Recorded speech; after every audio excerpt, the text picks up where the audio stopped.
I think it was very effective, to be honest with you, because if you're going to be claiming a self-defense claim, there's all sorts of other variables the judge is going to have to read to the jury. I think that Tacopina is going over exactly what he should do, that they have not proven their case beyond a reasonable doubt.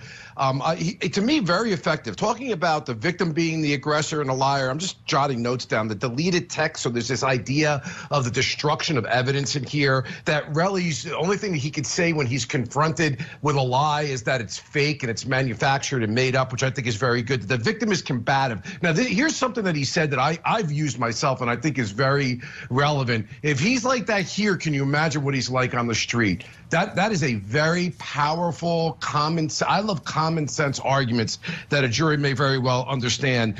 Two witnesses are supporting the defendant's version of the story. He's going through a methodical point by point of what the video shows or what the video doesn't show. And Judge, the only thing I don't know if he is going to do or he did, because I haven't watched the whole thing, but I've been talking about this from the beginning of this case. Is it possible? Is it possible? Like, okay, I'm thinking as a defense lawyer, I want to give the jury an out.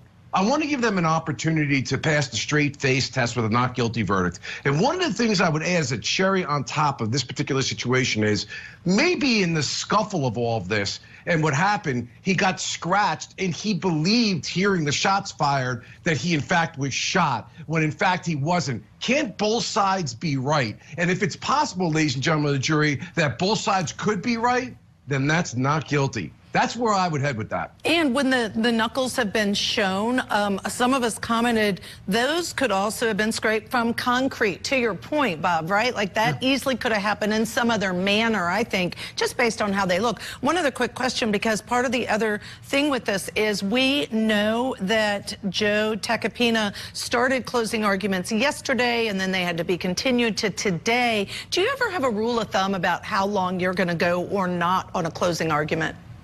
No, I don't. My rule of thumb is the jury engaged. I'm watching their eyes. I need to get everything I need to get out. I tend to give very lengthy, but I think animated. This is a very animated attorney. I like his style. I know a lot of people have a different point of view, but I think he's raw. He's real. He wears, Judge, the tightest lawyer outfit known in the history of the United States jurisprudence. But that aside, if he's keeping the jury's attention. I hate this rubric where people say, don't use your hands and don't take more than 30 minutes to do your closing. Those lines, those divisions for followers out here who are young trial lawyers or trial lawyers that are trying to make their way through a courtroom, you do what feels right. You've got to be intuitive. Sometimes you see the look and you know it's time to get out, both on cross-examination or closing. I think he's giving a very compelling argument. He's keeping their attention, so time makes no difference in my mind. And you've got to be authentic. And as I watch him, I think, Bob, he's being authentic. Fireworks. And Bob, if I were the judge, I'd be furious. I would do what the judge started with John Lewin. Lower your voice. Do not yell at me. And Lewin can't help himself. This is the prosecutor. He did it again. But my real question for you, Bob, is how do you feel if you're making closing argument and the prosecutor says that you are being unethical and improper in your closing? Yeah, I mean, Judge, first off, I think you know this from our previous commentary.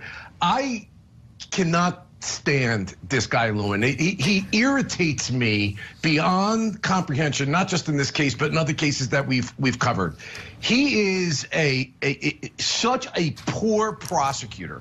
And the fact that that office had to call him to come and assist in this is just amazing to me. He is a bombastic, his commentary is out of control. And here's the thing, as a prosecutor for many years myself, he's letting the defense get under his skin. He is doing exactly what the defense wants.